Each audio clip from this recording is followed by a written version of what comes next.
신바람 사연 아파트, 오늘의 사연 시작하겠습니다. 안녕하세요. 예정대로였다면 다가오는 5월에 결혼식을 올렸을 20대 후반의 여자입니다. 2년을 만난 남자친구하고 한참 결혼 준비 다 해놓고 파혼을 하게 되었네요. 그래서 이렇게 제 이야기를 한번 해보려고 찾아왔습니다. 파혼을 했지만 후회가 남지는 않아요. 저희 어머니가 살아계셨다면 아마 잘했다고 칭찬을 해주셨을 겁니다. 저희 어머니께서 저 어릴 적의 병으로 일찍 세상을 떠나셨거든요. 제가 맨 처음 결혼 이야기를 꺼냈을 때 저희 아버지는 엄마 없이도 이렇게 훌륭하게 잘 자라줘서 고맙다며 눈물까지 보이셨어요. 그런데 이렇게 파혼하게 된 게 죄송할 따름이긴 합니다. 저는 대학교 졸업 후에 곧바로 취직을 했고 그 뒤로 독립해서 쭉 혼자 살아왔어요. 결혼 준비를 하던 남자친구도 저와 마찬가지로 계약직이긴 하지만 괜찮은 조건으로 일을 하는 직장인이었고 회사 가까운 곳에서 혼자 자취를 하고 있었습니다. 다른 커플들처럼 연애하다 보니 자연스럽게 결혼 이야기가 나오게 된 케이스였어요. 결혼 이야기 나오고 서로 경제적인 상황에 대해 오픈했을 때 남자친구가 모아놓은 돈이 저랑 액수가 비슷하다는 걸 알게 되었습니다. 제가 모아놓은 돈이 당시 5천만 원 조금 넘는 정도였거든요. 직장 생활을 했던 횟수만 따져봐도 남자친구가 저보다 3년을 더 일했는데 액수가 똑같다는 건 조금 실망스럽긴 했어요. 계약직이긴 해도 연봉이 저보다 높기까지 했었으니 말이죠. 그래도 뭐 반반 결혼들 많이 한다는데 제가 좋다 싫다 정할 이유나 있나 싶었습니다. 이러나 저러나 반반 결혼하는 거고 돈이야 지금 모아놓은 돈보다 앞으로 둘이 결혼해서 모아나갈 돈이 더 중요한 거 아니냐는 생각이었죠. 그리고 하루라도 빨리 결혼을 하면 그만큼 더 돈을 잘 모을 수 있다는 생각이었어요. 그러니 네 손에 내 손에 따질 것 없다고 생각을 하고 그 시간에 결혼 전에 한 푼이라도 더 아낄 수 있는 방법이 있나 없나 연구해보는 게 더 중요하다고 싶었습니다. 양가의 지원을 받을 수 있다면 그건 그거대로 좋고 못 받아도 둘이서 알콩달콩 잘 살면 되겠다 싶었어요. 저희 부모님도 집안에 도움 하나 없이 무일푼으로 시작해서 자리 잡고 다 하셨다는데요, 뭐. 저희 부모님도 하셨던 건데 저라고 못하겠나 하는 용기도 생겼었습니다. 결혼식 날짜까지는 한참 멀었지만 저희는 일단 신혼집을 먼저 구해 살림부터 합치기로 했어요. 저도 그렇고 남자친구도 그렇고 독립해서 살고 있던 원룸, 자취방 계약이 비슷한 시기에 끝나는 상황이었거든요. 어차피 결혼하면 한 집에 살게 될 텐데 미리미리 알아보고 괜찮은 매물이 있으면 미리 구해서 들어가 살아도 되겠다는 생각으로 집을 알아보기 시작했습니다. 그러다가 정말 좋은 조건의 매물을 우연찮게 하나 찾을 수 있었어요. 지어진 지 진짜 오래된 엘리베이터도 없는 5층짜리 구축 아파트이긴 했지만 위치적으로나 뭘로 보나 저희 예산으로 이만한 곳이 없었어요. 전 집주인분이 새로 계약한 아파트에 입주를 해야 하는 상황인데 살고 있던 집이 나가질 않고 있던 상황이었던 거죠. 그래서 가격 또한 주변 시세에 비해 확실히 메리트가 있는 가격이었어요. 남자친구가 일 때문에 시간을 내지 못해 저 혼자 먼저 그 집을 보고 왔는데 집이 워낙 안 나가서 수리해놓으면 잘 나간다는 이야기를 어디서 들어서 집주인분이 자기 돈 들여서 수리도 싹 다 해놓았더라고요. 집도 남향이라 햇살도 잘 들어오는 구조였고요. 대로변이 가까워서 주변 치안도 괜찮아 보였고 조금 오래되었다는 것 빼고는 신혼집으로 더할 나위 없이 좋아 보였습니다. 전 집주인분이 자기도 상황이 급박한 터라 지금 계약하고 잔금도 빨리 치러주면 도배랑 장판까지 싹 자비를 들여서 해주겠다 하는 바람에 저도 모르게 남자친구한테 의견을 물어보지도 않고 그날 곧바로 계약금을 걸어버렸어요. 집주인분께 가능하면 그날의 남자친구와 함께 다시 한번 방문해도 되냐고 양해를 구했습니다. 남자친구 퇴근하는 시간 맞춰서 이쪽으로 오라고 불러내 집 구경을 같이 한번 더 했어요. 남자친구도 집을 정말 마음에 들어하는 눈치였어요. 저 혼자 결정에 계약금을 걸어버린 걸 가지고 기분 나빠하지 않을까 걱정도 되었는데 남자친구가 오히려 저보다 더 마음에 들어하는 것 같아 참 다행이라고 생각했어요. 아무튼 집주인분 사정상 저희가 잔금을 빠르게 준비했어야 했는데 남자친구가 그제서야 저한테 그동안 자기 돈은 어머니가 관리를 해주고 있었다는 사실을 털어놓았습니다. 그 나이 먹도록 엄마한테 돈 관리를 맡겨야 하나 싶었지만 자기가 원할 때 돌려받을 수 있는 돈이라고 하니 대수롭지 않게 생각했어요. 그래서 언제까지 잔금을 치르기로 결정을 했고요.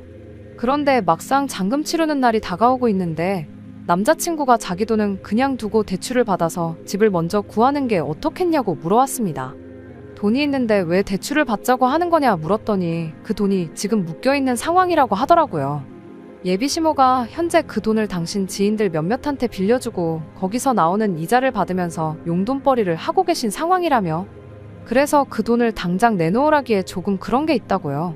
저는 그게 무슨 소리냐고 잘 이해가 안 간다고 말했었어요. 남자친구는 몇몇 분들이 당장 빌려간 그 돈을 마련할 방법이 없어 보인다고 하면서 그쪽 사람들 상황 이야기를 하더군요. 신용 확실한 사람들이고 못 받을 돈은 아니니 걱정하지 말라고 그러길래 제가 이해력이 딸려서 왜 그러는지 물어봤겠냐고. 어머님이 관리해주고 있어도 엄연히 그건 당신 돈이고 우리가 당장 필요한 돈인데 왜 어머님 지인분들 사정을 따져서 우리가 대출까지 받아서 이자를 감당해야 하느냐 되물었어요. 남자친구는 그래도 어머니가 그걸로 용돈도 벌고 하시는데 한 번에 그 돈을 돌려달라고 하기도 좀 그렇지 않냐며 사정 좀 봐달라는 거예요. 이자도 이자지만 뭐 남자친구 말대로 그 돈을 빠른 시일 내로 돌려받는다고 한들 대출 일찍 갚으면 중도상환 수수료도 내야 하잖아요. 그런 손해를 떠안으면서까지 남의 사정을 봐줄 이유가 전혀 없는 거 아니냐고 다시 물었더니 남자친구는 일이 이렇게 꼬인 건 미안한데 너한테는 아직 우리 엄마가 남이냐고 하면서 그 말이 서운하다고 하더라고요. 그렇다고 계약금까지 걸어놓은 상황에 또 위약금까지 물어내기도 그렇고 정말 그 집이 마음에 드는 데다가 조건도 좋았으니 고민이었어요. 다행히 이 상황을 알게 되신 저희 아버지께서 노후자금을 가지고 잔금을 대신 치러주셨습니다. 그렇게 하면 대출까지 받을 필요는 없었으니까요. 잔금 치르면서 도배 끝나고 나서 저도 딱 제 원룸 계약이 끝난 덕분에 곧바로 그 집에 들어가서 먼저 살게 되었어요. 저희 아버지께서 자는 것만큼은 편한 데서 자야 한다고 침대를 하나 사주셨고요. 집 사는데 돈을 전부 다 써버린 관계로 잔금을 먼저 치르면서 남자친구한테는 한 달 내로 어머님한테 말씀드려서 그 돈을 받아오라고 했습니다. 남자친구는 여전히 서운한 듯 보였지만 한 달이면 충분히 정리될 것 같다고 괜히 일만 들어서 미안하다고 저한테 진심으로 사과를 해왔고요. 그런데 또 막상 거기서 한 달 반이 더 지났는데 남자친구는 돈의 디귿자도 꺼내지 않았어요. 먼저 말을 해주겠지 하고 기다렸다간 평생 가도 대답 한번 시원하게 못 들을 것 같아 제가 그냥 단도직입적으로 물어봤습니다. 남자친구는 대충 날씨가 좋다느니 하는 얼토당토하는 화제로 말을 돌리려고 했고요. 딱 봐도 어머님한테 말도 못 꺼냈구나 싶어서 이대로는 안 되겠다고 내가 어머님하고 직접 단판을 지어야겠다고 했어요. 그랬더니 그제서야 자기가 다시 한번 이야기해보겠다고 하는데 이젠 저도 봐줄 만큼 봐줬다 싶었고 그러면 당장 어머님한테 전화드려서 물어보라고 했죠. 그렇게까지 해야 하냐며 주저하던 남자친구는 제 고집을 이기지 못하고 결국 제 앞에서 예비시어머니한테 전화를 드렸습니다. 예비시어머니의 답변은 참으로도 어이가 없었고요. 저도 통화 내용을 들을 수 있게 스피커폰으로 전화를 하고 있었거든요. 당연히 예비시어머니는 그 사실을 몰랐고요. 돈은 언제쯤 준비되냐는 남자친구의 물음에 예비시모는 다짜고짜 화부터 내기 시작했어요. 잔금도 다 치렀다면서 대체 그 돈이 급하게 필요한 이유가 뭐냐면서 말이죠. 남자친구가 제가 옆에서 다 듣고 있다는 사실을 말해주고 싶어하는 표정이긴 했지만 제 눈치를 보느냐고 말해주지는 못하고 그래도 주기로 한 돈인데 빚지고 있는 기분이라 빨리 주고 싶다는 식으로 말을 이어갔어요. 예비 시어머니는 그 말에도 그쪽 집 노후자금으로 내줬다고 하지 않았냐, 그 또한 당장 필요한 돈도 아니지 않느냐면서 아버지라는 사람이 설마 그 딸한테 이자라도 받겠냐 하면서 최대한 그 돈을 당신이 가지고 있겠다고 나오더라고요. 막말에 가까운 예비시모 발언이 썩 유쾌하게 들리지는 않았습니다. 하마터면 제가 말 다 했냐고 따져 물을 뻔했으니까요. 예비시어머니 말 맞다나 저희 아버지께서 자식인 저한테 이자를 받기로 하고 그 돈을 해주신 건 아니에요. 아직 아버지께서 일도 하고 계셔서 당장 급한 돈도 아니었고요. 하지만 반대로 생각하면 예비시모도 자식 돈을 가지고 용돈벌이를 하고 있는 상황이잖아요. 자식이 자기 돈이 필요하다는데 당신이 얼마 돈 좀 벌겠다고 그 돈을 쥐고 놓지 않으려고 하는 모습이 참 뻔뻔하다고 느껴졌어요. 그리고 곧 결혼을 앞두고 있는데 언제까지 그 돈을 가지고 계시겠다는 건지 그냥 하루라도 빨리 돈을 돌려주시는 게 앞만 봐도 제일 좋은 방법이라는 생각밖에 들지 않았거든요. 예비 시어머니는 당신 할 말 다 하고 그냥 전화를 끊어버렸고 남자친구는 저한테 미안해 죽으려는 표정이었죠. 안 되겠다고 제가 직접 어머님하고 통화를 해보겠다고 했는데 남자친구가 제발 그것만은 참아달라고 저를 말렸습니다. 자기 어머니가 성격이 좀 괴팍한 게 있어서 한번 척지면 어지간해서는 풀지 않고 영원히 등 돌리고 지내는 분이시라며 곧 결혼 앞두고 있는데 돈 문제로 그렇게 다투면 우리 앞에 파혼 말고 기다리는 게 뭐가 있겠냐 하더라고요. 급한 대로 남자친구가 자취방 계약이 끝나면서 돌려받은 보증금으로 아버지한테 돈을 일부 갚았고 그 돈은 꼭 저희 결혼식 올리기 전까지 해서 갚아주겠다고 약속을 했습니다. 남자친구도 자취방 계약이 끝나면서 그 집에 들어와 살기 시작했어요. 결혼식 날짜를 최대한 늦게 잡은 건 이제 집은 생겼으니 혼수 등등 결혼식 비용 전반적인 걸 모으기 위함이었습니다. 당장 필요한 가전들은 중고시장에 올라온 저렴한 것들을 사오거나 마트에서 파는 제일 저렴한 물건들로 채워놓았고요. 14평의 방 2개짜리 집이었기에 일단 결혼식을 올리기 전까지는 각방을 쓰기로 했어요. 혼전동거에 대해서 주변에서 말이 많긴 했지만 예비 시어머니도 저희 아버지도 그 부분에 대해서는 크게 신경을 쓰지 않으셨어요. 오히려 먼저 같이 살아보는 게 좋다고 하셨고 이렇게 된 지금 아무리 생각해봐도 같이 한 집에 잠깐 살았던 게 정말 잘 내린 결정이라고 생각합니다. 살림을 합치고부터 예비 시어머니는 당연한 듯 저희 집에 찾아오기 시작했어요. 몇 번 다녀간 뒤부터는 아예 집 비밀번호를 알려달라고 대놓고 물어오더군요. 말로는 제가 어머니가 없으니까 당신이 제 어머니 같은 사람이 되어주고 싶어서 그런다고 하더군요. 이따금씩 아들 집에 들러서 저녁 식사도 같이 하고 그러면 얼마나 좋냐고요. 일하느라 바쁜 저희들 대신에 회사에 있을 시간에 들러서 우렁각시 마냥 집안일도 해주고 그러고 싶으시다는 거예요. 솔직히 그런 말들이 하나도 감동적이지 않았고 와닿는 것도 없었어요. 만약 저희 어머니가 살아계셨다고 해도 저렇게 말도 없이 불쑥 집에 찾아오면 정말 싫었을 거예요. 비밀번호도 아예 궁금해하지도조차 않으셨을 테고요. 만에 하나 비밀번호를 알려달라고 하셨다 할지라도 저는 알려드리지 않았을 겁니다. 애초에 돌아가신 저희 어머니를 대신해서라는 말부터가 믿을 수가 없었지요. 잔금 치를 때만 해도 네 돈 내 돈 하셨던 분이고 굳이 저한테 있어서 어머니 같은 사람이 돼주고 싶다는 분이 100% 제 돈과 저희 아버지 돈으로 산 집을 아들 집이라고 콕 집어서 말하는 것만 봐도 뻔하잖아요. 그래서 이 집 비밀번호는 저희 아버지도 모르시고 앞으로 알려드릴 생각 없다고 단호하게 거절했어요. 아예 집이 정확히 어디 있는지 주소조차 모르신다고요. 제 대답에 예비 시어머니는 대수롭지 않게 그러냐 알겠다고 대답했지만 정작 그렇게 포기한 척하고 돌아가서는 누가 이기나 보자는 식으로 나왔습니다. 밤낮을 가리지 않고 저희 집을 찾아와 초인종을 눌러대기 시작했으니까요. 어쩔 때는 밤 11시가 넘어서 찾아온 적도 있었고요. 그런 식으로 계속해서 괴롭히기 시작하니 정말 문 앞에서 인기척만 느껴져도 온몸의 신경이 곤두설 정도로 예민해지더라고요. 그렇게 몇 날 며칠을 시달리다 결국 제가 항복을 했어요. 내 집에서 잠도 편하게 못 자겠고 스트레스 받는 걸 견딜 수가 없었거든요. 남자친구도 계속 이만하면 그냥 알려드리고 말자며 저를 설득하던 걸 보니 제가 아니었어도 아마 언젠가 남자친구가 알려드렸을 것 같네요.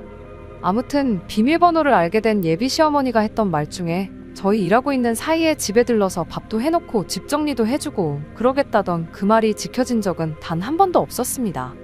하루는 퇴근하고 집에 오니 벌써 예비 시어머니가 집에 와 계신 적이 있었어요.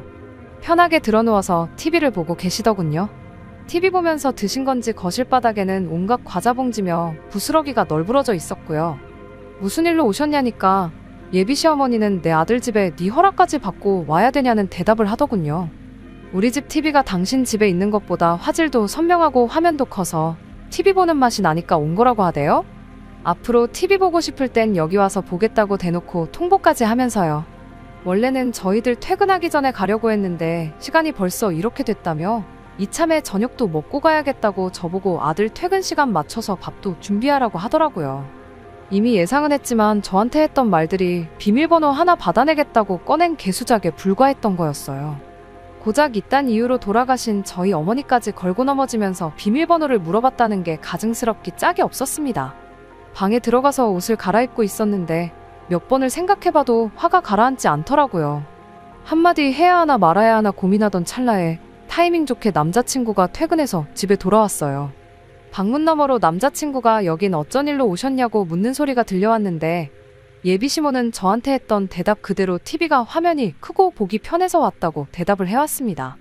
남자친구 입에서 그런 이유로 오실 거면 오지 마시라는 대답을 기대한 제가 바보였어요.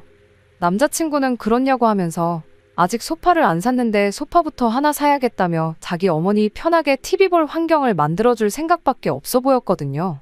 식사는 배달음식 시켜서 대충 먹었어요. 주중에는 일 때문에 저나 남자친구나 지쳐있던 상황이다 보니 식사는 되도록 간편하게 때웠거든요. 밥을 어떻게 차려주길래 먹을 게 없어서 배달을 시키냐는 예비시모 잔소리가 있었지만 한 귀로 흘리고 한 귀로 넘겼어요. 식사 준비 똑바로 안 한 네 잘못이라며 저보고 시키라고 했지만 남자친구가 분위기가 험악해지는 걸 감지하고는 자기가 쏘겠다며 상황을 정리했고요. 밥 먹는 내내도 분위기는 안 좋았고 예비 시어머니도 TV도 볼 만큼 보고 밥도 먹어서 배도 불렀는지 이만 가보겠다며 그제서야 집에 돌아갔고요. 평소보다 심하긴 했지만 그날따라 이 상황들이 너무 지치더라고요. 결혼 전에도 이 정도면 결혼 후에는 어떻게 되겠나 싶고 머릿속에 많은 고민이 오고 가기 시작했어요. 괜히 남자친구랑 있어봐야 싸움만 하겠다 싶어서 먼저 쉬겠다고 방으로 들어갔는데 남자친구가 방으로 따라 들어오더라고요. 그때까지만 해도 남자친구가 제 고충을 이해하고 사과를 하러 왔구나 생각했어요. 그래도 미안하다는 말 한마디 들으면 그날 예비시모랑 있던 일은 있고 남자친구와 허심탄회하게 앞으로에 대해서 상의를 해볼까 하는 생각이었습니다. 하지만 남자친구는 그런 제 기대를 다 무시하고 대뜸 우리 집 TV를 떼서 엄마 집에 설치해주면 어떻겠냐고 하더라고요. 어차피 우리가 TV를 잘 보는 사람들도 아니고 보고 싶은 거 있으면 핸드폰으로 보면 되는 거 아니냐고요. 막말로 우리 집 TV가 몇백만 원 하는 대기업 TV도 아니고 그냥 마트에서 파는 제일 싸구려 TV 아니겠냐고.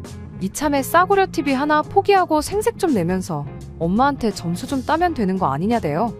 어머니 와 계시는 거 별로 탐탁치 않아 하는 거 오늘 제 반응만 봐도 잘 알겠다며. 그러면 우리 집 TV를 가져다가 엄마 집에 설치해주면 어머니도 이렇게 TV 보러 빈집에 들락거릴 일도 없을 테고 그러면 너는 엄마가 안 와서 좋고 어머니도 좋은 TV 하나 생기는 거니까 좋은 거 아니냐고. 둘이 서로 윈윈하는 거라며 말도 안 되는 궤변을 늘어놓기 시작했습니다. 그 말을 들으니 그날 하루는 물론이고 이전부터 참아왔던 것들이 한 번에 다 터져버리더라고요. 좋게 풀고 넘어갈 생각은 이미 진작에 사라지고 없었고요. 그게 당신 어머니만 좋은 거지 어딜 봐서 서로 좋은 거냐고요. 그리고 자꾸 우리 집 TV, 우리 집 하지 말라고 했어요. 막말로 이 집에 네 돈 들어간 게 뭐가 있다고. 내 집을 두고 왜 자꾸 우리 집 거리느냐고요. TV 하나 놓아드린다고 안 오실 분이었으면 진작에 안 오셨을 거 아니냐고. 그리고 네 돈으로 이자 받아서 용돈 벌고 계시지 않냐. 벌써 그때부터 몇 달이 지났는데 그 돈으로는 대체 뭐 했길래 마트에서 파는 싸구려 TV 하나 장만 못하고 결혼도 안 한 예비 며느리 집까지 쳐들어와서 시어머니 대접을 받으려고 하냐고 쏘아붙였습니다. 다음번에는 에어컨이 시원해서 좋다, 침대가 편해서 좋다 하면서 내 집 살림 다 어머니한테 가져다 바치고 그때가 돼서 못 오게 할 거냐고. 저는 그렇게는 못하겠고 이제 더는 못 참겠다고 한마디 했어요. 살림살이 가져다 바칠 생각하기 전에 그냥 깔끔하게 전화 한 통 드려서 그만 좀 오시라고. 이대로 가다간 결혼하기 전에 파혼당할 판이다 한마디 해주는 게 뭐 그렇게 어려운 일이냐 따졌네요. 저도 말이 조금 심하긴 했지만 여태껏 반년 가까운 시간 동안 좋게 넘어가서 좋은 꼴 본 적이 단 한 번도 없으니 이 정도면 충분히 설명이 되었을 거라 생각했는데 남자친구는 오히려 저한테 화를 내더군요. 연애하는 동안 한 번도 다툰 적이 없었는데 그동안 자기도 불만이 많았다면서 기분 나빴던 일들을 늘어놓더라고요. 돈을 준다고 하는데도 뭐 우리 엄마가 내 돈 떼먹을 것처럼 말했다던 것부터 비밀번호 그거 알려드리는 게 뭐가 어려운 일이라고 지은 지 30년도 더 된 아파트 가지고 그렇게 생색이냐면서 말이죠.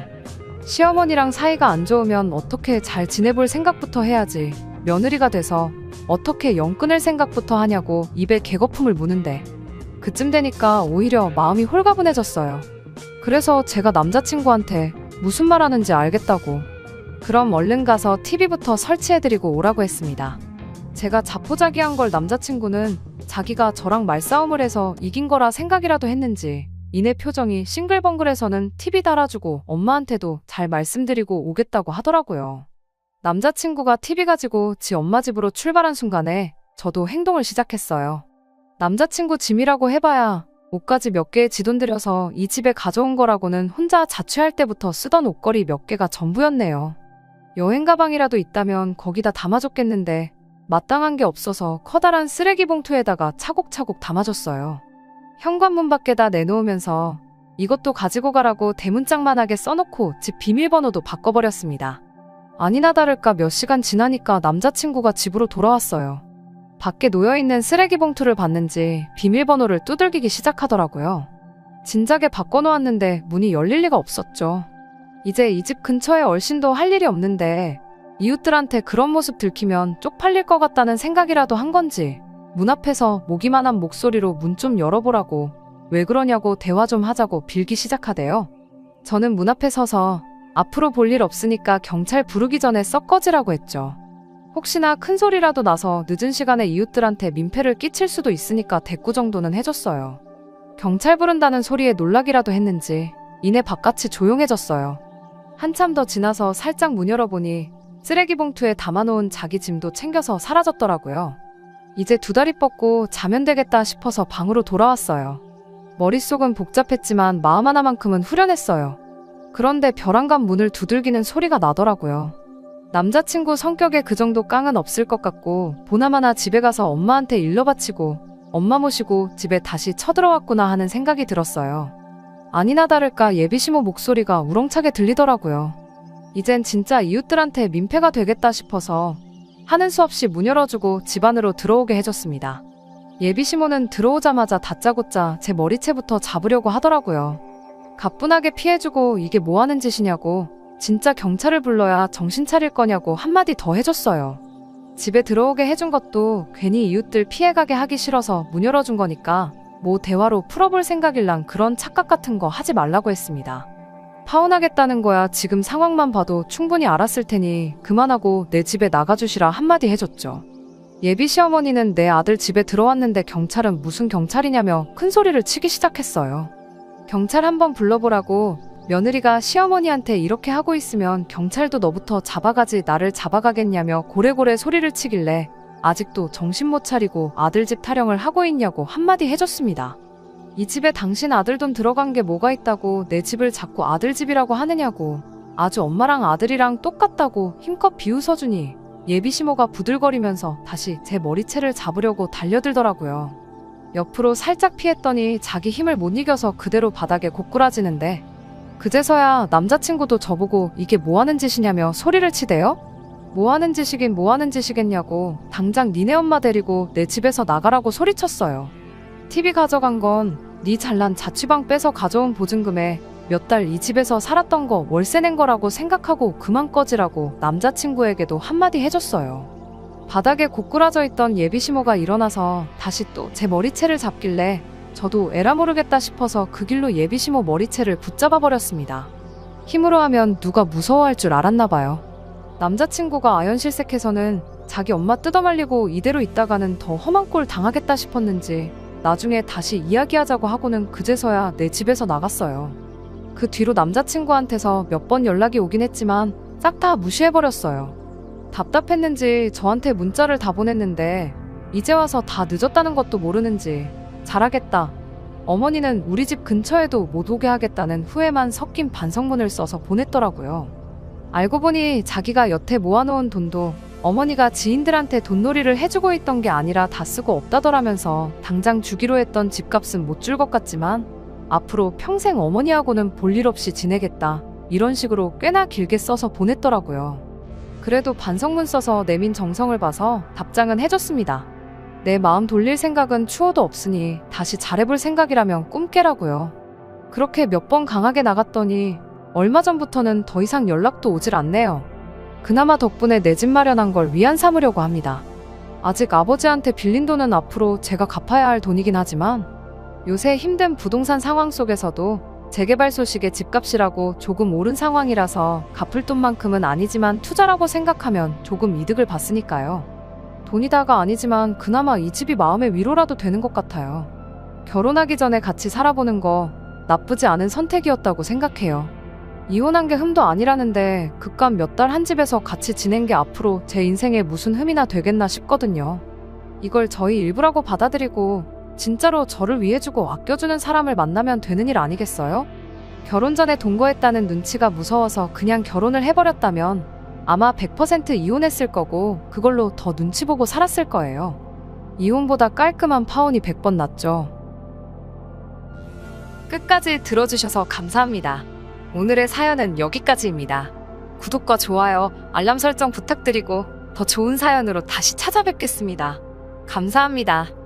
감사합니다. 감사합니다. 감사